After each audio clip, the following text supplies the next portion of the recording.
And so the first thing I decided to do was run a bill on the responsibility, and I wanted the owners and the operator of that lagoon system to take the responsibility, but the owners did not want to have their name as part of it. But since they own the hogs, and basically the farmer owns the mortgage and the manure, the corporate people, as I say corporate, they say they're family farms, owned the hogs and told you how to grow them and what house to grow them. And they had chosen the lagoon system because that's what NC State had told them 20 years prior to that, when they began, was the better system, which did not appear to me to be so. And I didn't think that system, in my own opinion, was a sustainable system for 20 or 30 years. Craig Westerbeek of Smithfield Hog Production Group, you probably weren't with the company 20 years ago. I actually began in 1993. Oh, okay. So you were. So just taking a snapshot of the last 20 years, how has the hog production practice, the practice of this with the lagoons and the spray fields, how has it changed in the last 20 years? So I think Ms. Watson is talking about a time where there was kind of rapid expansion of the industry that ended with the moratorium in 1996. There hasn't been a farm built since then. The question was asked, or the statement was made, how do other folks in other parts of the country deal with manure? And the fact of the matter is we have operations in other parts of the country as well. And one thing that we do here in North Carolina that's not done in some other areas is actually the manure is treated by an anaerobic lagoon. If you look back to that time period, certainly there were opportunities for the industry to improve upon what they were doing. The industry, I don't think, has fought the moratorium since then or asked that it be rescinded. I think during that 20-year time, what you've had are folks that become more and more comfortable managing the anaerobic system that they have and the land application system, and they've become very, very good at it. And so for folks who aren't familiar with the basic construct of a large hog farming operation, we've heard the term lagoons and we've heard the term spray field. Craig Westerbeek, can you just tell us briefly how that works? The hogs are housed in a structure. Correct, and the animals' living area, the area where they live, there's a slotted floor.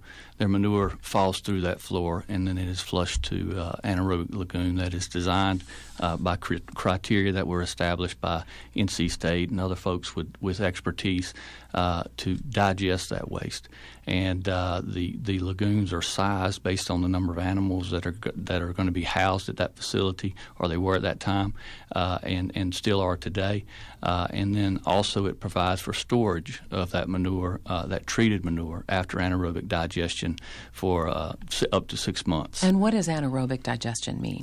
Anaerobic digestion, I tell folks many times, if you think about your stomach as a digester, obviously animals have stomachs as well, but anaerobic bacteria will grow and digest volatile solids or organic solids from the manure, and they'll basically liquefy that manure into a much more stable product. And that's what goes into the lagoon. No, that's the product. That's before it goes. Yeah, when it goes into the lagoon, it is raw manure. I see. But it is digested into something different. Yes. So that's the process that happens. Absolutely. When it's in the lagoon. Yes, ma'am. And then where does it go from the lagoon?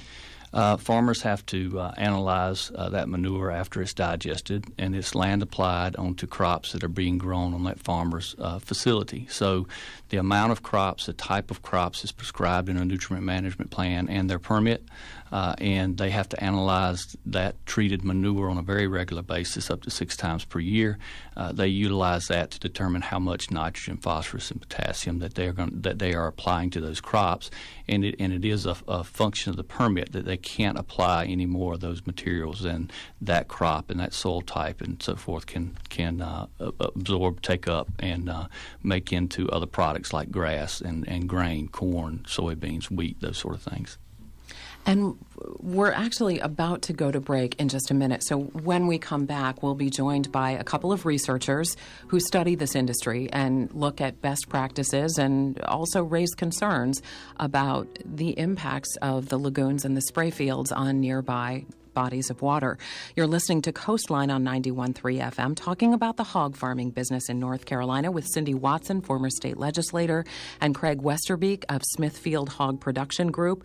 We'll open the phone lines in the next segment. If you have a question about the industry, give us a call, 910-343-1138. You're listening to Coastline.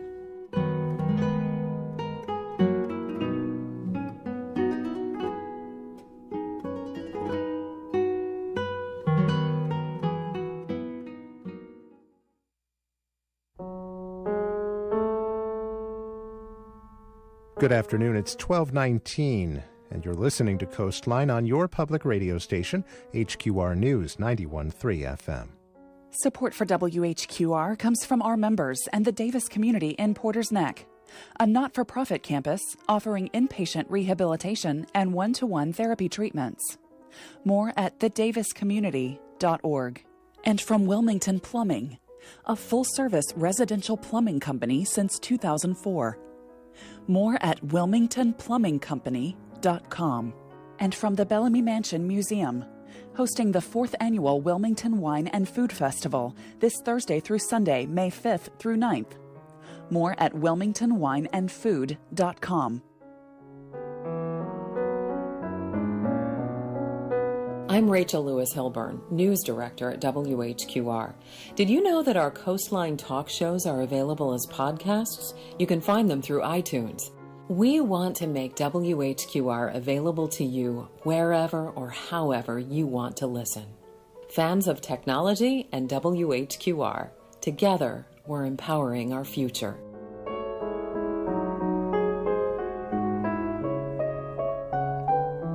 WHQR News Time is 12:20.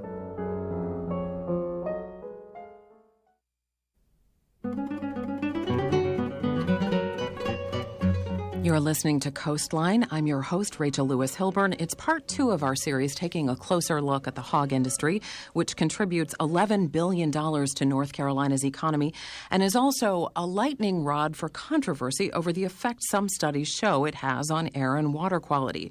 With us today is former North Carolina State Representative Cindy Watson, who co-sponsored legislation that put a moratorium on the number of hog farms permitted in the state. We also have with us the Vice President of Environmental and Engineering at Smithfield Hog Production Group, Craig Westerbeek. And joining us now is Michael Mallon, a research professor at the Center for Marine Sciences at the University of North Carolina at Wilmington, and Bill Showers, professor at North Carolina State University in the Department of Marine, Earth, and Atmospheric Sciences. He's also the chief scientist at GeoSolutions. And welcome to both of you. Thank you. Thank you. If you'd like to join the conversation, you can reach us now at 910-343-1138. You can also email us today at coastline@whqr.org.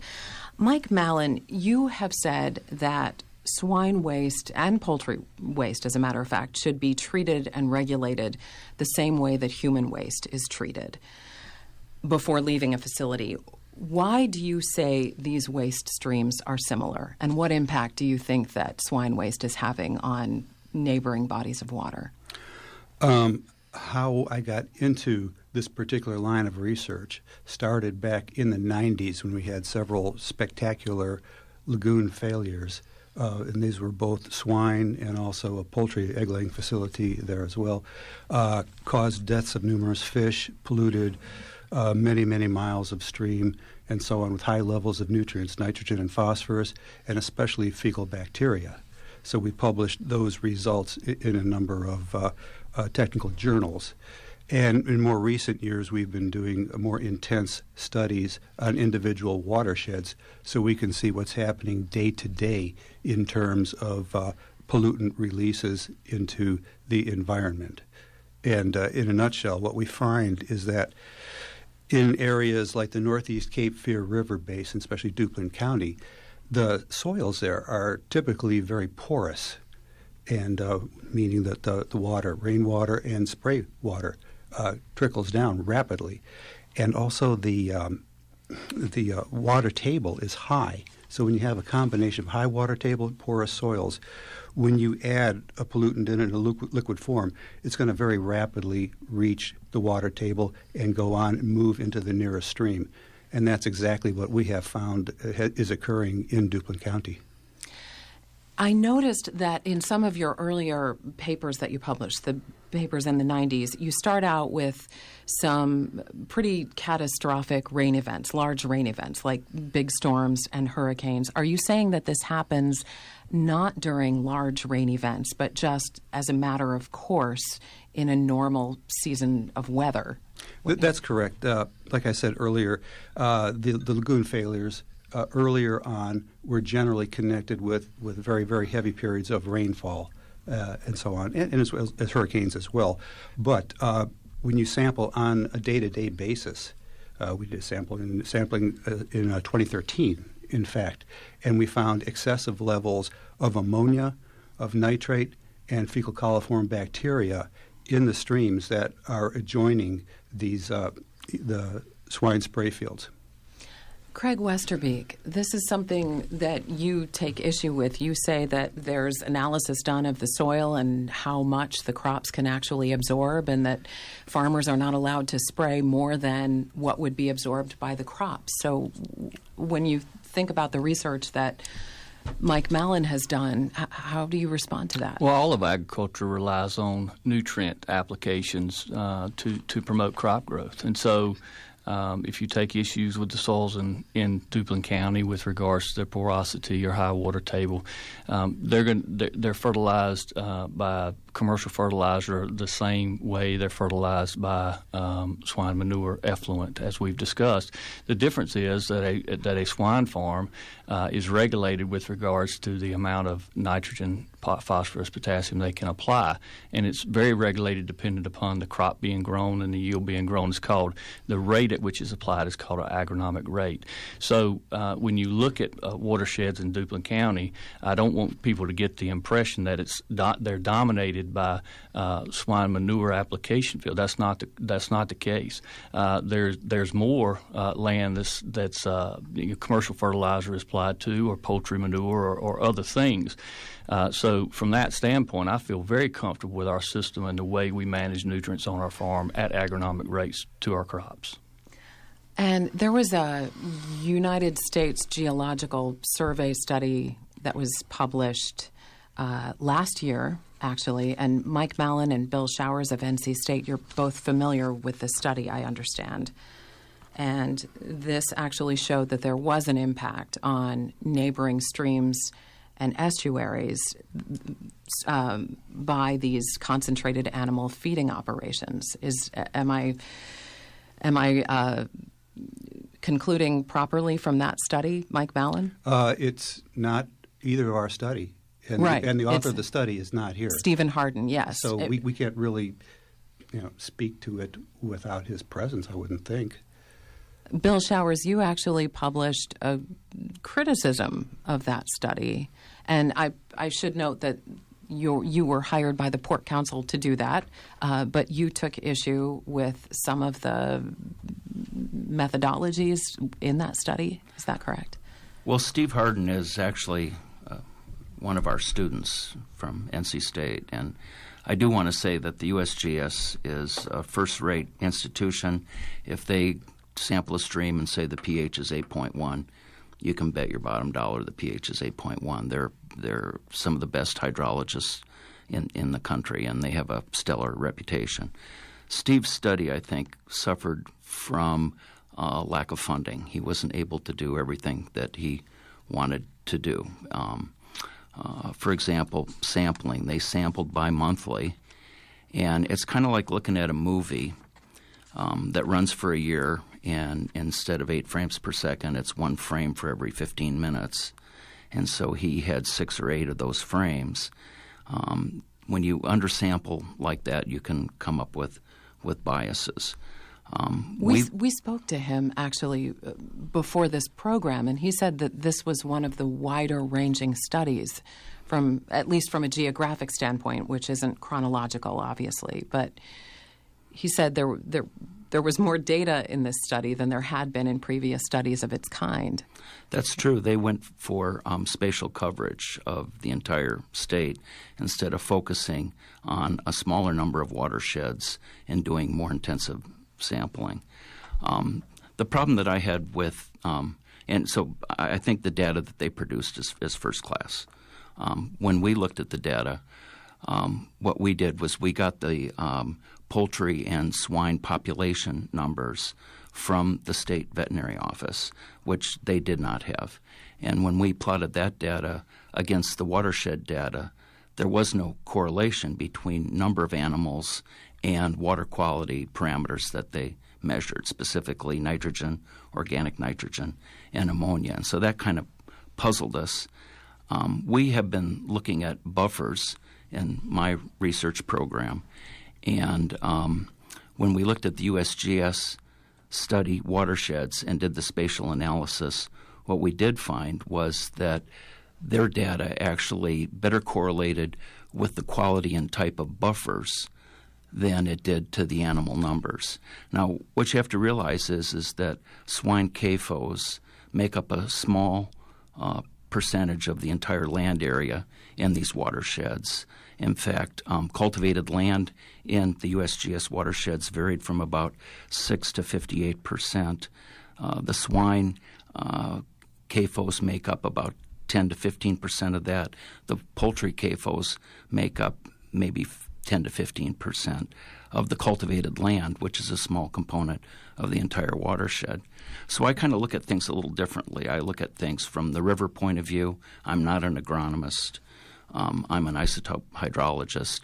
And when we looked at it from a hydrology point of view, it seemed that the buffers, specifically the critical buffers, which are where cultivated land is within the river buffer, 100-foot zone, not underlain by wetlands, is what controlled water quality. So, some people like Mike, they look at it like it's a source function. What we look at it as is a transportation and a consumption function. And that seems to correlate not only to the watersheds that the USGS looked at, but other watersheds that we've studied as well. Are you concerned about the effects of CAFOs on nearby streams and estuaries? Is there a cause for concern about that? I'm concerned about all types of agriculture in a watershed that's got 40 to 60, 70% cultivated land. And so I think we're all concerned. Like Mike, I got into this when we had a number of fish kills in the 90s. We had a summit that was called by the governor. A number of scientists went to Raleigh, and we sat in a room on Jones Street, and everybody offered their opinions. Hans Perl said we need to reduce the nitrogen flux by 30%. And the question was, we didn't even know what the nitrogen flux was in those days. So a number of us started studying the transportation across landscapes of nutrients. Swine, poultry, they make up a component of everything that makes it into the river. So the exciting thing about this critical buffer finding is that we don't have to repair all buffers. We just have to repair the ones where most of the leaking is occurring into the aquatic ecosystem to make a difference. In other words, we can get more bang for our buck by concentrating on critical areas in the watersheds. And how do you define a buffer? Well, that's a good question. Do you define it as 200 feet from the stream, 100 feet, 50 feet? In the 70s, buffers were offered up as the solution to water quality problems. Wendell Gillum at NC State and others worked on that. And then as people continued to work on buffers, they found that not all buffers are equal. Some buffers rapidly attenuate nutrients and bacteria. Other buffers seem to leak. And Mike was alluding to that when he talked about the porous nature of some buffers. But there's been this huge advance in spatial analytical techniques where we can apply multiple data sets, soils, engineering properties, mechanical properties, and we have LIDAR data. It turns out that a lot of the definition of where we think rivers aren't there anymore, because during Floyd, all the rivers were recut on the coastal plain. And Floyd was what year? 1990. Say that again? 1999. Okay. Yeah. And so with these new LIDAR data that we have to define flood zones, we can actually use that on the coastal plain to define the river drainages. So if you use the old data sets, you don't really know where the critical buffers are. So there's a lot of work that has to go into this in terms of spatial analytical techniques that have been developed just really over the last 5 years. Mike Mallon of UNCW. Yeah, I do have a couple of points here. And one thing that's very problematic is right now there are no required buffers in the Cape Fear Basin, which is the basin that's richest in swine and poultry CAFOs in North Carolina, and basically one of the richest in the United States, in fact. So there's no required buffers. So that's very unfortunate. Going to Bill's point, another thing, I'd like to hearken back to Craig's statement earlier. Craig was talking about the nutrients at agronomic rates, but unfortunately that does nothing for the fecal bacteria that leaks from the spray fields and into the streams. And like in this watershed that we worked on in Duplin County, what we found was that there was excessively high numbers of fecal bacteria that well exceeded any of the state criteria. I mean, in the multiple thousands. That exceeded the state criteria, which means for impaired waters. Which means a regulatory agency should have stepped in at that point? Well, I believe the data has been submitted to them. So, yeah, they can declare waters impaired based on various criteria. We did our sampling in this particular watershed, Stockinghead Creek, precisely by the Division of Water Quality standards. So, Craig Westerbeek of Smithfield. Dr. Mallon suggested that there were no buffer requirements, and that's not the case. There are buffer requirements and permits for swine CAFOs. There aren't buffer requirements for folks that apply commercial fertilizer, or I can't speak for the poultry industry because I'm not involved in that. But there are for swine CAFOs, particularly from blue line streams and from ditches as well. The other observation that I would make is, and I think Dr. Mallon knows this, is fecal bacteria is omnipresent in the environment. So whether it's a beavers or deer or anything else that's a warm-blooded animal can provide or produce and do produce fecal bacteria that could be measured in a stream. So I'm not familiar with the study he's talking about. So you're saying this is not necessarily fecal bacteria that came from a neighboring swine operation? Not that I'm aware of. You're saying it, Mike Mallon? Well, we also sample throughout the Lower Cape Fear River program. We sample a number of the watersheds in Cape Fear, and we have control areas where there are virtually no CAFO operations, and the natural background levels of fecal bacteria are very low. And these that we discovered in the Stockinghead Creek were in the multiple thousands and consistently. You're listening to Coastline, and Bill Showers will get to you in just a second, talking about hog farms and water quality and the research that's out there and the controversy. We have Craig Westerbeek from Smithfield, Cindy Watson, a former North Carolina representative, Bill Showers, professor at NC State, and Mike Mallon, research professor at the Center for Marine Sciences at UNCW. We have a few emails here, but Bill Showers, go ahead.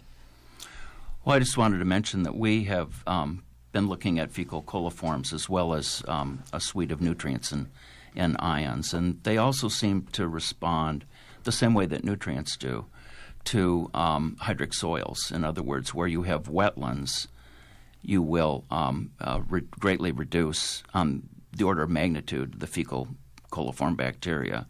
And so this is one of the things that happened with the USGS study is where do you sample in a watershed to be representative of the water quality in that watershed. And the truth of the matter is that the headlands have different water quality than the middle or the lower part, because normally the highlands don't have as many wetland soils, and as you go down the watershed to where the receiving waters are, you get a lot more swamps. And if you've kayaked or canoed in the coastal plain, you know that to be true. So it's really important where you sample in the watershed what your perceived water quality is. Craig Westerbeek of Smithfield. The last point I'd make on this, and I think Dr. Mallon would agree with this, is the waters, and I just had a chance to glance at this, but they are considered swamp waters by NC Diener, and so they don't have a coliform standard applied to them precisely because of the omnipresent nature of coliform bacteria in swamp waters. Is that correct? That's not Mike true. Mallon? No. That's You've not true. talked about there being a movement afoot to reclassify some of these waters as swamp water. And you're looking at me like you're not sure what I'm talking about. That's you're talking about something very different. Okay. Yeah, you're talking about some area in the lower Cape Fear. Okay. That there's a movement to reclassify that as swamp water. Yeah.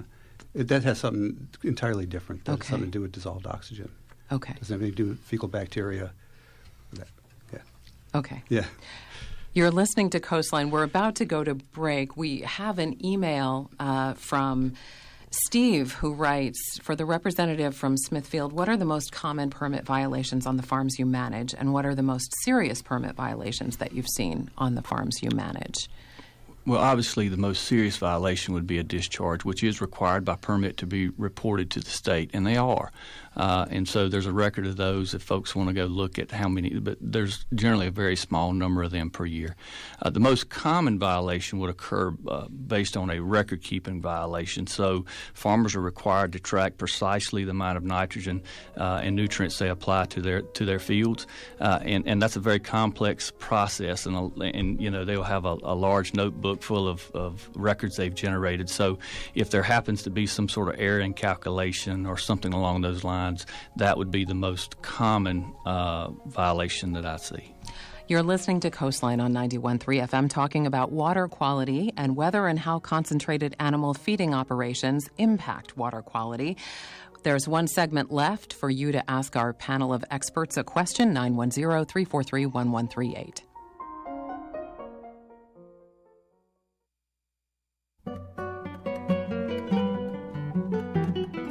It's 20 minutes before 1 o'clock. Coming up in 20 minutes on HQR News 91.3, it's Here and Now. Support for WHQR comes from our members and the Gallery of Oriental Rugs, showcasing a new gallery of wall-to-wall carpet by Karastan, Stanton, Nordison, and Prestige, with over 80,000 custom size options available. 4101 Oleander Drive or rugsnc.com. And from Bob Loweth, specializing in wealth management and business planning since 1990, providing independent investment and insurance services through Commonwealth Financial Network. Member FINRA SIPC. 1127 Floral Parkway in Wilmington, 791-3343.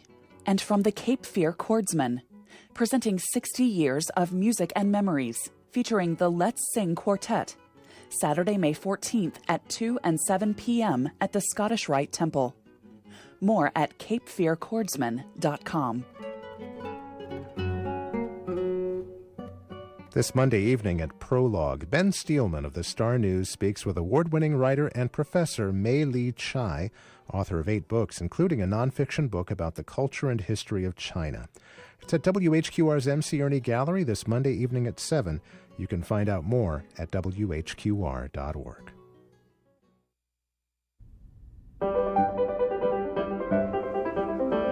You're listening to Coastline. I'm your host, Rachel Lewis Hilburn. We're talking today about the hog farming business in North Carolina, why it's under fire sometimes for negative impacts on water quality and nearby residents. With us to answer your questions today are former North Carolina House Representative Cindy Watson, winner of the 2004 Profiles in Courage Award for getting legislation passed that instituted a moratorium on the number of hog farms in the state. We also have Craig Westerbeek of Smithfield. He's Vice President of Environmental and Engineering in the Hog Production Group. 2 researchers who study the issue are with us as well. Mike Mallon, professor at the Center for Marine Sciences at the University of North Carolina, Wilmington, and Bill Showers of North Carolina State University, professor in the Department of Marine, Earth, and Atmospheric Sciences. If you have a question for our panel, give us a call at 910-343-1138 or email us today at coastline@whqr.org. And during the break, we established there was just a little bit of a miscommunication regarding Craig Westerbeek's point about swamp waters not being subject to fecal coliform bacteria standards. And Mike Mallon, can you just clarify that for our listeners? Yeah, the swamp water thing is there's a different swamp water standard for dissolved oxygen, not for fecal bacteria. For fecal bacteria, what you have to do, the state has to do, is sample 5 times within a 30-day period. And if it exceeds the criteria, then it's considered impaired waters. In this particular watershed that we worked on, we did it exactly that way, and it exceeded the standard in both summer and fall. So if it exceeded the standard, what does that mean? Again, you said this data has been submitted to the regulatory agency, which in this case is North Carolina's Department of Environmental Quality. When was that submitted? Where is it now? What do we know about that? I don't know. Yeah, I don't know where it stands at this moment. Yeah. Craig Westerbeek? Once again, I'm not familiar with exactly where he's talking about, but I think Mike would also acknowledge that the exceedance of the coliform standard occurs where there's not CAFOs either, downstream of municipal systems, downstream of cities and those parking lots and all those sort of things. So it's this is one case out of many cases that I'm sure the state would have to look at and see what sort of cause. As I understood him, the cause and effect was that a swine CAFO caused that. Just looking briefly, that's a very large watershed, and there could be a number of things that could cause that. I will state that absolutely in the Upper Cape Fear watershed, where there's a lot of municipalities up there, the state has declared a number of streams that are impaired for fecal bacteria. Now, in this particular watershed that we sampled, there's over 100,000 hogs there, and we estimated 1.3 million chickens. But as far as there's no point sources, there's no municipalities in there, and as far as human dwellings with septic systems, there's a total of 67 human dwellings there. So that's maybe 250 people living in the place. So that's really not any other sources. And I just want to read an email from Gary who writes, why is it that farmers are the only group who get blamed? Why don't the water keepers take on the real sources of pollution like cities that dump sewage into our rivers during big rains? And Craig Westerbeek, you wanted to say something. Well, I was actually I was going to comment on we talk about impaired streams, and Dr. Mallon talked about impaired streams. One thing that really strikes me, if one would look at a map of the impaired streams of North Carolina, and they all are highlighted, and I've seen such a map that's issued by Diener. One thing that really strikes you is there seems to be a big hole in southeastern North Carolina where there are very few impairments that have been identified by the state. Most of those impairments tend to be up towards the Piedmont region and around areas where there tends to be more human population. There is a large hole if you look at southeastern North Carolina in the area where the swine industry is located, there are not a lot of impaired watersheds that have been identified by the state in that area. Bill Showers from NC State. Thank you. That's true. Most of the impairments are sediments up in the Piedmont region. Now, we've sampled some of these same watersheds that Mike Mullen's study looked at. We didn't have the winter, spring, summer, fall sampling like Mike did, but we had more complete spatial coverage. And what we noticed is that as we go down the watershed, the number of wetlands increase and the amount of bacteria actually decrease. So I think I looked at your paper briefly when we were sitting outside, and you had sampled up in the headlands. Oh, yeah. And that's where we also found the most numbers. Not as many as Mike found, and they weren't violating any standards. But as you go down the watershed, the buffers actually clean things up if they're in hydric soils in our wetlands. And that's why these buffers are so critical. that they have to be maintained or remediated.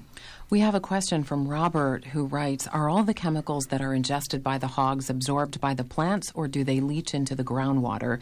And do they test the drinking water wells from downstream or neighboring these spray fields? Craig Westerbeek. Certainly, we test our wells on the farms, which are the closest wells to the, to the farms themselves. I'm not sure exactly what type of chemicals he might be referring to. If he's referring to nitrogen, phosphorus, and NP and K, which I would assume. Every well that's installed in North Carolina now, as of several years ago, has to be tested. I'm on the Duplin County Board of Health. We had a program for years where wells could be tested, people's wells could be tested, and many were. And so, from that standpoint, the answer to that question is yes. From that standpoint, yes. And we just have a comment from Jim who writes, my wife and I became vegetarians after reading Fast Food Nation when we learned about the meat and poultry industry 20 years ago. We would occasionally break down and eat pulled pork barbecue when we vacationed on the Outer Banks. However, when we moved to North Carolina and learned about the damage of hog farming, gave up barbecue completely. There is a requirement by the DEQ, that's the regulatory agency in the state, the Department of Environmental Quality, for water quality testing. That's a visual test.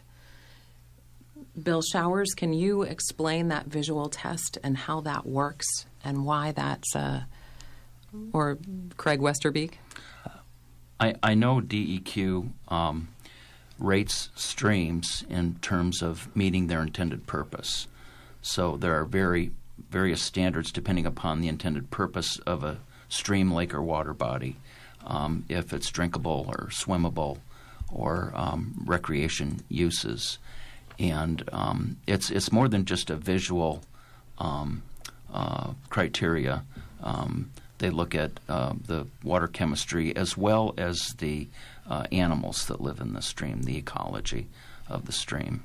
And the first thing to go, of course, are the benthic invertebrates. And so that is usually an indicator of when stream health is not what it should be.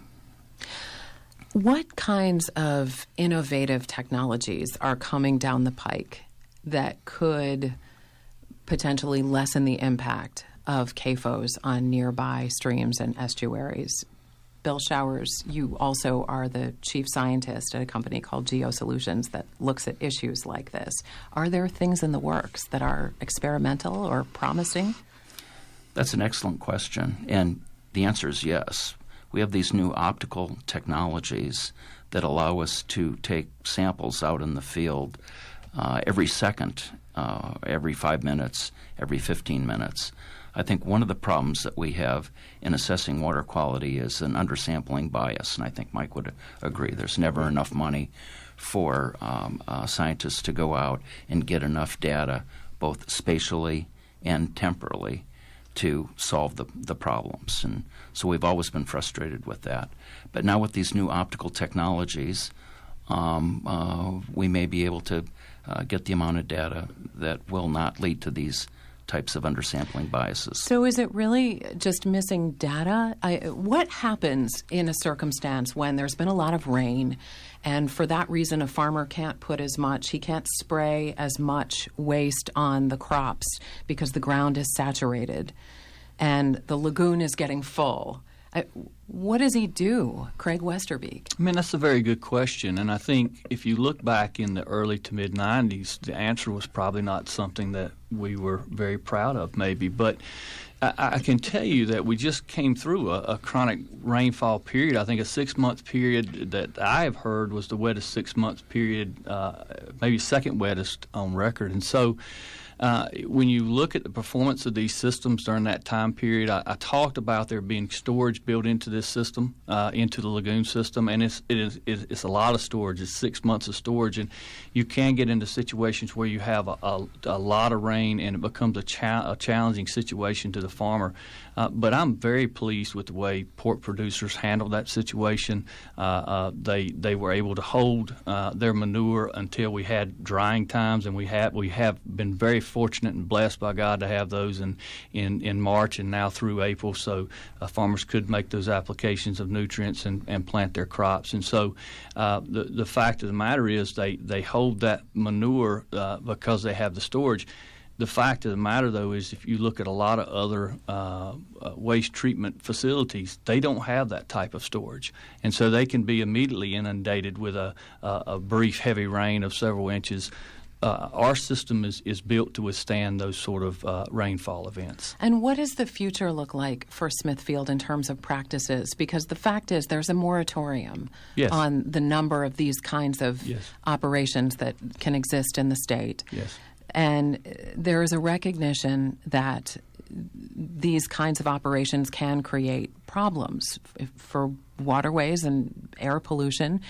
What is Smithfield doing now to work towards evolving practices to improve the situation for neighbors? I want to be very clear here that the system we have today, if properly managed, is a very, very good system. Now, I will answer your question, though, because I think it's a good question, and we have been extremely consistent in our answer. And that is when we identify technologies that are both operationally efficient, better than what we have today, as good or better, and they're economically viable, then we'll adopt those technologies. I mean, I think when you look today, things that are very exciting for us are things like manure-to-energy-based projects. And we have, I think, three of the largest manure-to-energy-based systems in the world in some of our operations here in North Carolina, if you looked at swine manure to energy. And we continue to look at that, and we're very excited, hopefully, to have a fairly large project to announce along those lines here fairly soon, but the economics, certainly have to come along with that. We're also very interested in water reuse. And finally, I think you can't disregard the technology surrounding application and making sure that we're having uniform application. We've gotten better and better at that through the years, and we continue to manage our facilities better, which I think certainly pays dividends for everyone. Cindy Watson, when you think about what's happened in the hog industry over the last 20-ish years since the moratorium was passed in 1997, how do you feel about where we are now, and is there anything that you would like to see change? I would like to see the lagoon system change. That was the whole thing, and Dr. Mellon was one of my scientists that I relied on information from him when I was there. Another paper that was put out from our county in Duplin by Soil and Water, that state gave me, I remember one of the names, Dr. Sablina was one of them, and some others, is that back in 1990, before I even came there, that our ground was totally 100% saturated with copper, zinc, and nitrogen. We're number two, maybe. We're two in hogs, and we were at that time 18 years ago, and number 1 or 2 in broiler production and turkeys, not to mention the row crops. And I mean, nitrogen is nitrogen, whether it comes out of a bag or out of our 10 million hogs in maybe 3 or 4 counties. And the map that was given to me by NC State and showed the dots on it with the numbers of CAFOs, in our area was just, was alarming.